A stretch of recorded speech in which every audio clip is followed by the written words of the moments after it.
कल्पना करो कि तुम एक ऐसे राज्य पर राज कर रहे हो जहां तुम्हारी मौत कभी भी हो सकती है, धोखे से, किसी भयानक बीमारी से जो परमेश्वर की ओर से आए, या किसी और भी डरावने तरीके से।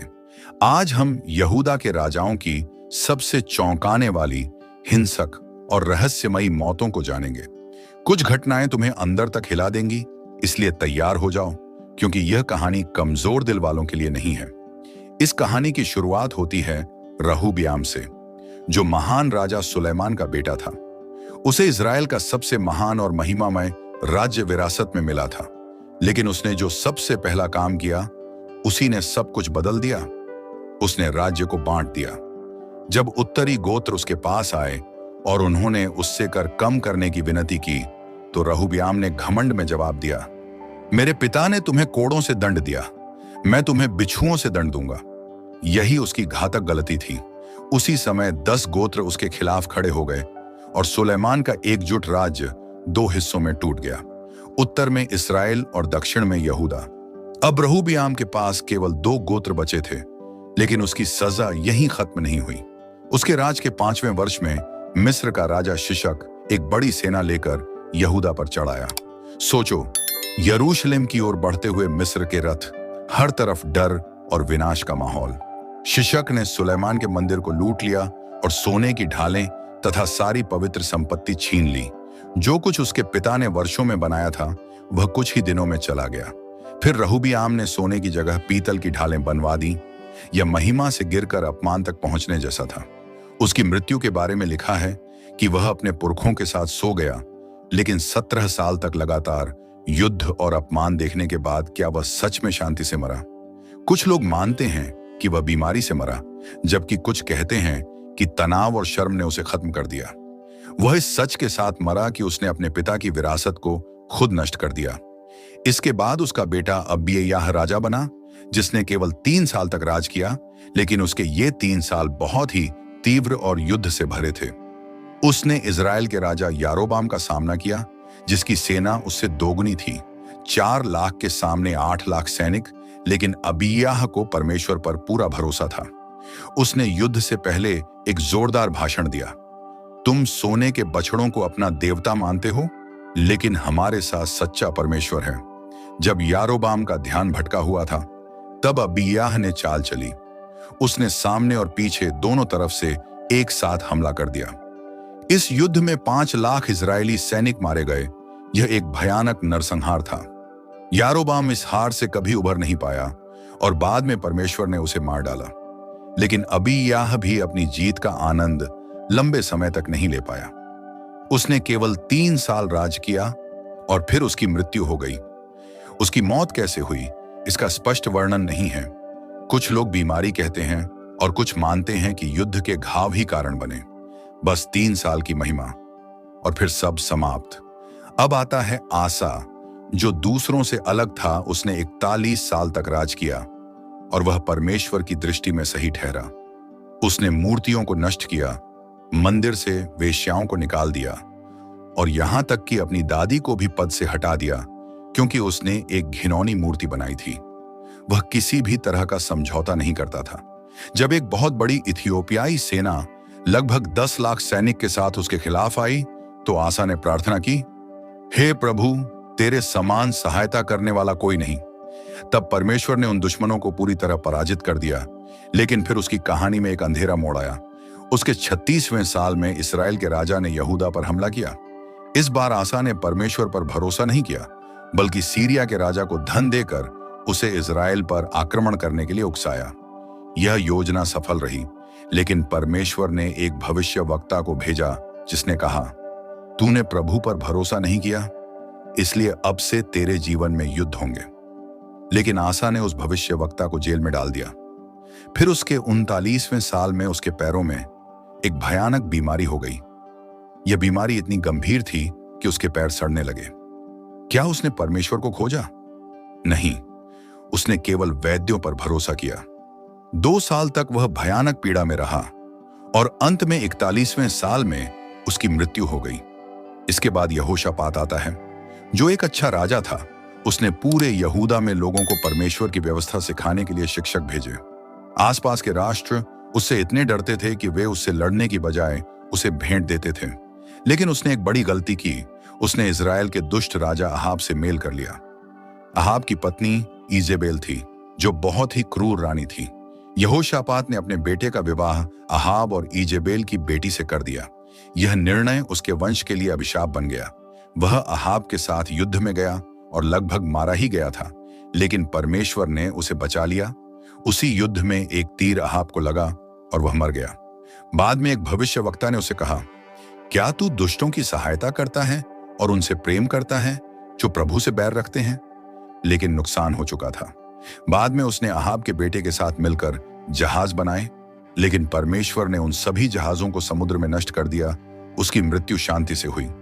लेकिन उसके बाद उसका बेटा राजा बना, जो पहले से ही इजेबेल की बेटी से विवाह कर चुका था। अब असली समस्या शुरू होने वाली थी।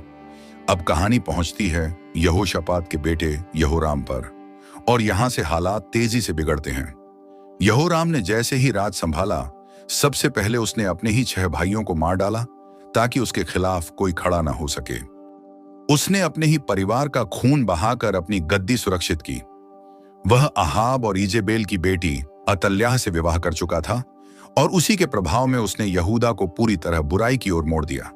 उसने बाल की पूजा शुरू कर दी, ऊंचे स्थानों पर वेदियां बनाई और लोगों को भी उसी मार्ग पर चलाया। इसके कारण यहोवा का क्रोध उस पर भड़क उठा।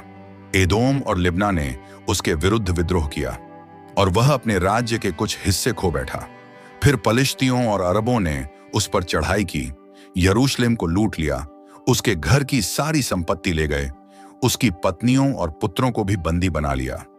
केवल उसका सबसे छोटा पुत्र बचा, लेकिन उसकी सजा यहीं समाप्त नहीं हुई। भविष्य वक्ता एलिय्याह ने उसे एक संदेश भेजा, तूने अपने लोगों को पाप में गिराया है, इसलिए तुझ पर बड़ी विपत्ति आएगी और तुझे आंतों की ऐसी बीमारी होगी कि तेरी आंतें बाहर निकल आएंगी। और ठीक ऐसा ही हुआ। परमेश्वर ने उसे एक लाइलाज बीमारी दी। 2 साल तक वह भयानक दर्द में रहा। उसकी आंतें अंदर ही अंदर सड़ती रहीं और अंत में वे उसके शरीर से बाहर निकल आईं। उसकी मृत्यु बहुत ही दर्दनाक और भयानक तरीके से हुई। किसी ने उसके लिए शोक नहीं मनाया, उसके सम्मान में आग भी नहीं जलाई गई और उसे राजाओं की कब्रों में दफन भी नहीं किया गया। वह ऐसा राजा था जिसे कोई याद भी नहीं करना चाहता था। इसके बाद उसका बेटा अहज्याह राजा बना, जो केवल 22 साल का था, और उसने सिर्फ 1 साल राज्य किया। उसकी मां अतल्याह थी, जो इजेबेल की बेटी थी, और उसी के प्रभाव में उसने भी बुराई का रास्ता चुना। वह इस्राएल के राजा योराम से मिलने गया, जो घायल था। उसी समय येहू, जिसे परमेश्वर ने अहाब के घराने को खत्म करने के लिए चुना था, वहां पहुंचा। येहू ने योराम को एक तीर से मार डाला। फिर उसने अहज्याह का पीछा किया। अहज्याह अपने रथ में भागा, लेकिन येहू के धनुर्धारियों ने उसे मार डाला। वह घायल अवस्था में मगिद्दो पहुंचा और वहीं उसकी मृत्यु हो गई। वह सिर्फ 23 साल की उम्र में मारा गया। एक छोटा सा राज और एक हिंसक अंत। अब कहानी और भी भयानक हो जाती है। जब अहज्याह की मां अतल्याह को उसके बेटे की मौत का पता चला, तो उसने कुछ ऐसा किया जो कल्पना से भी परे था। उसने राजघराने के सभी वारिसों को मार डालने का आदेश दे दिया, अपने ही पोते पोतियों को, छोटे छोटे बच्चों को, ताकि वह खुद गद्दी पर बैठ सके। लेकिन एक बच्चा बच गया, योआश। उसकी मौसी ने उसे मंदिर में छुपा दिया और वह 6 साल तक वहीं छुपा रहा। इस दौरान अतल्याह डर और अत्याचार के साथ राज करती रही। 7वें साल में महायाजक यहोयादा ने एक योजना बनाई। उसने लोगों को इकट्ठा किया और उस बच्चे योआश को, जो अब 7 साल का था, असली राजा घोषित कर दिया। लोग खुशी से चिल्लाने लगे, राजा जीवित रहे।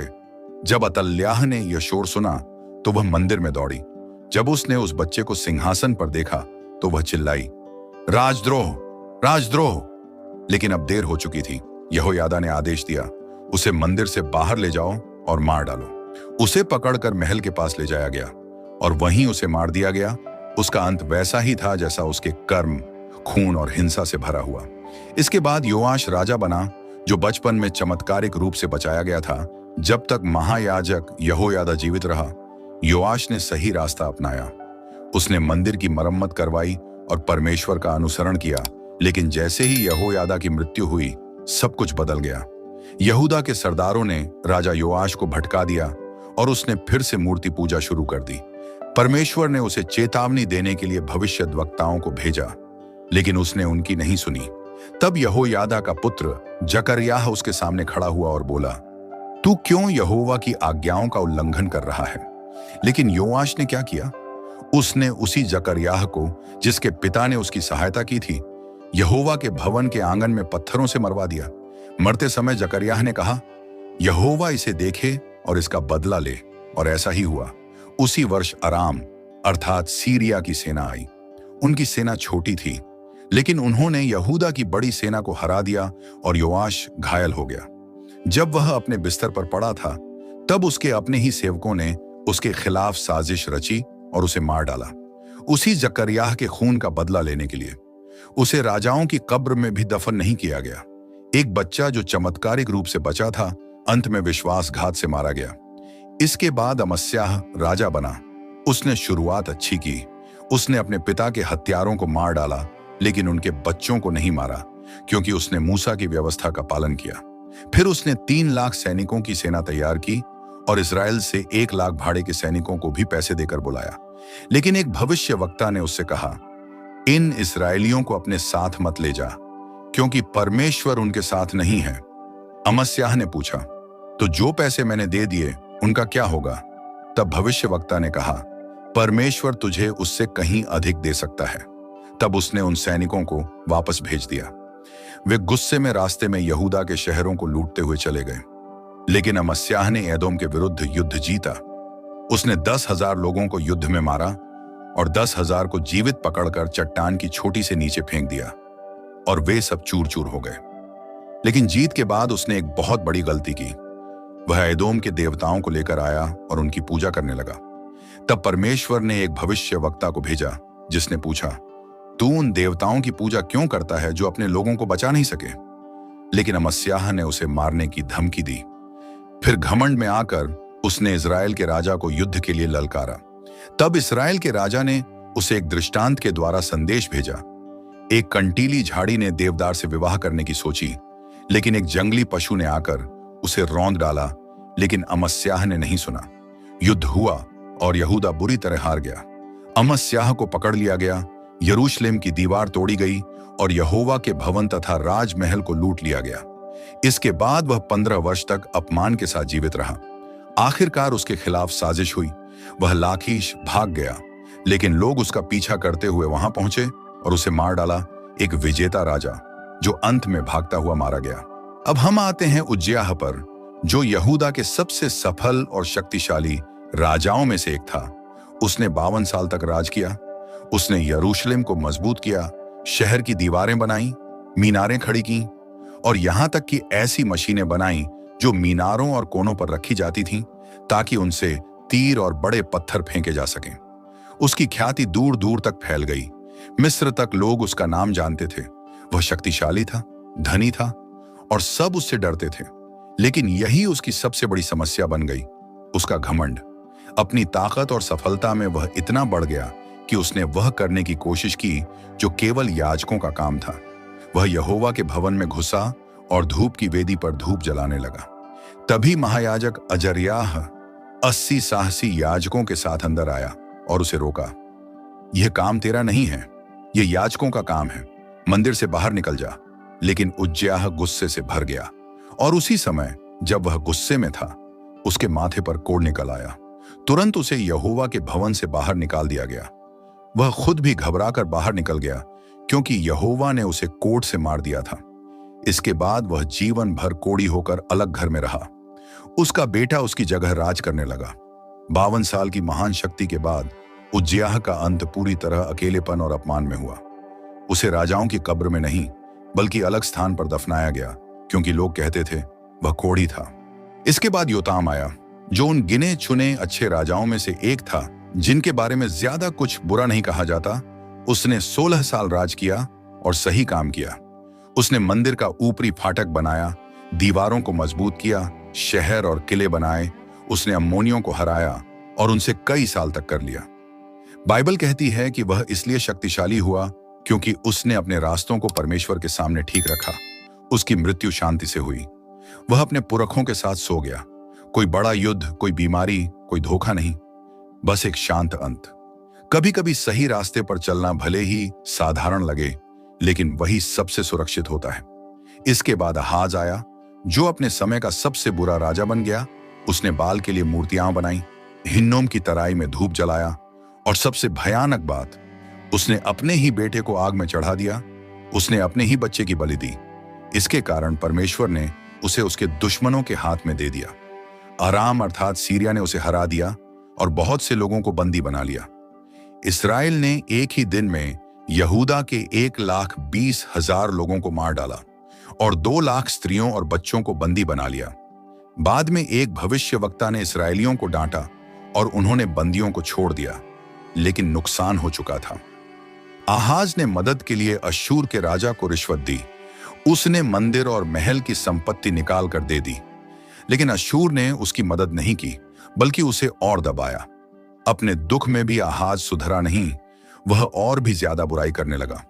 उसने दमिश्क के देवताओं की पूजा शुरू कर दी, यह सोचकर कि वे उसकी मदद करेंगे। उसने यहोवा के भवन के दरवाजे बंद कर दिए और पवित्र वस्तुओं को काटकर नष्ट कर दिया। उसने 16 साल तक ऐसा ही किया और फिर उसकी मृत्यु हो गई। उसे राजाओं की कब्र में दफन नहीं किया गया, वह सम्मान के लायक भी नहीं समझा गया। इसके बाद आता है हिजकिय्याह, जो यहूदा के सबसे अच्छे राजाओं में से एक था। उसने मंदिर को फिर से खोला, उसकी सफाई करवाई, फसह मनाया और पूरे देश से मूर्तियों को हटाया। जब अश्शूर का राजा एक विशाल सेना लेकर आया और यरूशलेम को घेर लिया, तो हालात बिल्कुल असंभव लग रहे थे। अश्शूर का सेनापति दीवारों के पास खड़ा होकर चिल्लाया, तुम किस पर भरोसा करते हो? मिस्र तुम्हें नहीं बचा सकता और तुम्हारा परमेश्वर भी तुम्हें नहीं बचा सकता। तब हिजकिय्याह ने अपने कपड़े फाड़े और परमेश्वर से प्रार्थना की। उसी रात परमेश्वर के दूत ने अश्शूर की सेना के 1,85,000 सैनिकों को मार डाला। सुबह जब लोग उठे तो चारों ओर लाशें पड़ी थीं। अश्शूर का राजा भाग गया और अपने देश नीनवे लौट गया, जहां उसके अपने बेटों ने उसे मार डाला। हिजकिय्याह अजेय लग रहा था, लेकिन फिर वह गंभीर रूप से बीमार हो गया। भविष्यद्वक्ता यशायाह ने उससे कहा, अपने घर का प्रबंध कर, क्योंकि तू मरने वाला है। हिजकिय्याह ने रोते हुए प्रार्थना की और परमेश्वर ने उसे 15 साल और दे दिए। लेकिन इन 15 सालों में उसका बेटा मनश्शे पैदा हुआ, जो आगे चलकर यहूदा का सबसे बुरा राजा बना। और जब बाबुल से दूत आए तो हिजकिय्याह ने घमंड में आकर उन्हें अपने सारे खजाने दिखा दिए। तब यशायाह ने भविष्यवाणी की, एक दिन यह सब बाबुल ले जाया जाएगा। हिजकिय्याह की मृत्यु शांति से हुई, लेकिन उसके घमंड ने भविष्य के विनाश का बीज बो दिया। अब कहानी अपने सबसे भयानक और भारी हिस्से में पहुंचती है। इसके बाद मनश्शे आया, जिसने 55 वर्ष तक राज्य किया, यहूदा के किसी भी राजा से सबसे लंबा समय। लेकिन वह सबसे बुरा भी था। उसने उन सभी बुराइयों को वापस लाया जिन्हें उसके पिता हिजकिय्याह ने खत्म किया था। उसने फिर से ऊंचे स्थान बनाए, बाल और अशेरा की वेदियां खड़ी की, यहां तक कि परमेश्वर के मंदिर के अंदर भी वेदियां बना दी। उसने अपने ही बच्चों को आग में चढ़ाया, टोना टोटका, जादू टोना, भविष्य बताने वालों और आत्माओं से बात करने वालों का सहारा लिया। परंपरा के अनुसार उसने भविष्यवक्ता यशायाह को भी मरवा दिया। उसे एक लकड़ी के अंदर रखकर आरी से 2 टुकड़ों में कटवा दिया। फिर परमेश्वर ने कहा, मैं यरूशलेम पर ऐसी विपत्ति लाऊंगा कि जो सुनेगा उसके दोनों कान झनझना उठेंगे। आखिरकार मनश्शे को अश्शूर की सेना ने पकड़ लिया। उन्होंने उसकी नाक में नकेल डाली, उसे पीतल की जंजीरों से बांधा और बाबुल ले गए।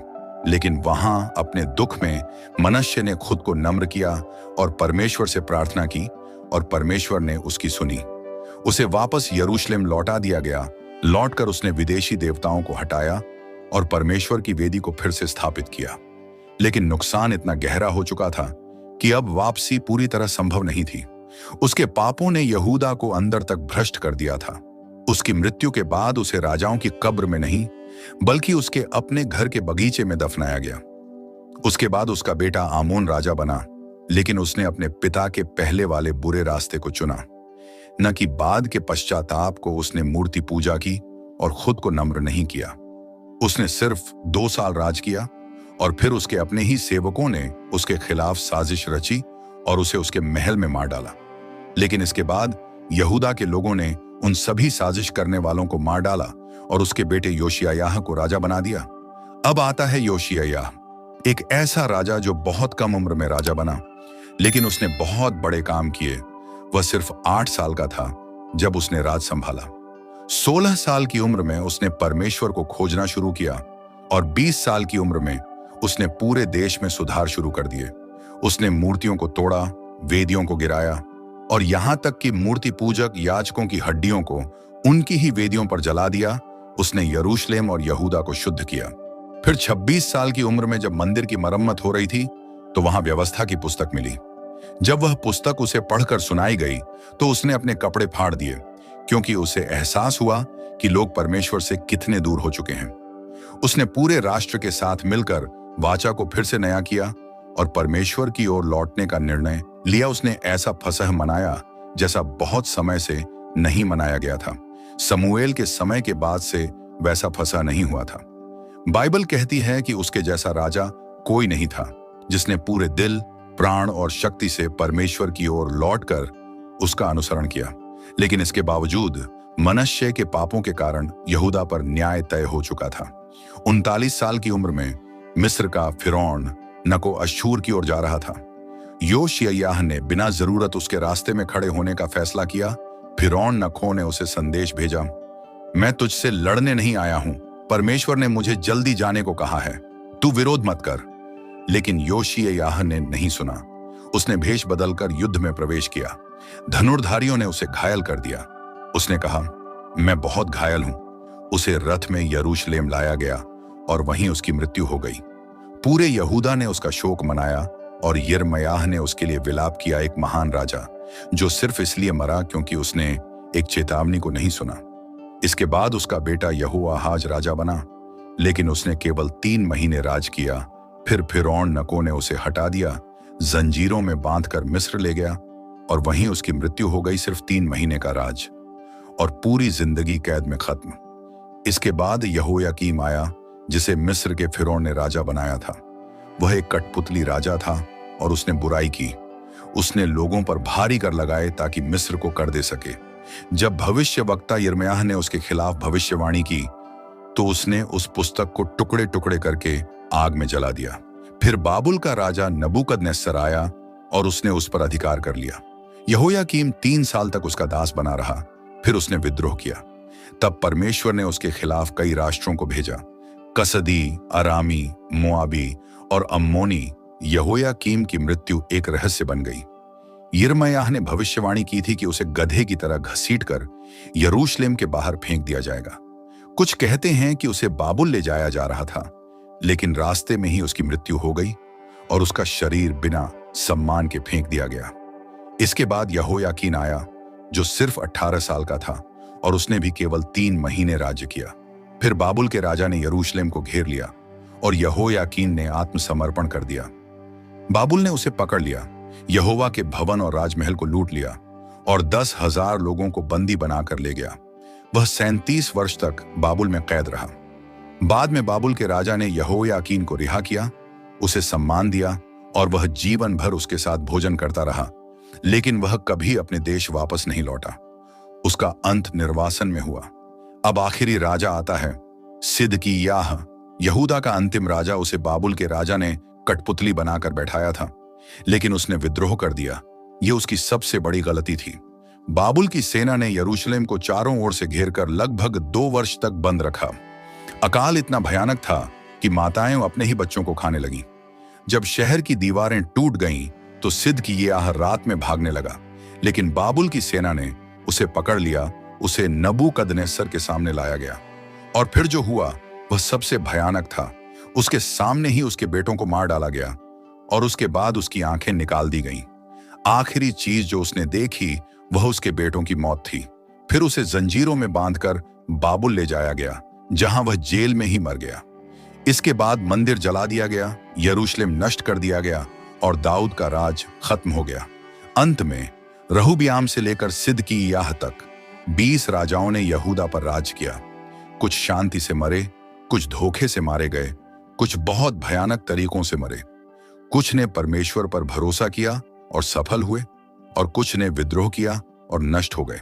लेकिन एक बात सब में समान थी, हर निर्णय का परिणाम होता है। घमंड विनाश की ओर ले जाता है, विश्वास शांति लाता है और विश्वासघात खून में समाप्त होता है। ये सिर्फ पुरानी कहानियां नहीं हैं, बल्कि चेतावनियां हैं। शक्ति के बारे में, विश्वास के बारे में और इस बात के बारे में कि जब नेता परमेश्वर को भूल जाते हैं तो उनका अंत कैसा होता है। यहूदा के राजाओं की कहानी राख और निर्वासन में खत्म हुई, लेकिन उनके सबक आज भी जीवित हैं। अगर आज की इस कहानी ने आपको अंदर तक छुआ है तो इसे अपने तक मत रखिए। इसे अपने दोस्तों और परिवार के साथ जरूर शेयर करें, क्योंकि ये सिर्फ एक कहानी नहीं बल्कि एक चेतावनी है। और ऐसे ही सच्चे और गहरे बाइबल संदेशों के लिए हमारे चैनल बाइबल ट्यूब को सब्सक्राइब करें।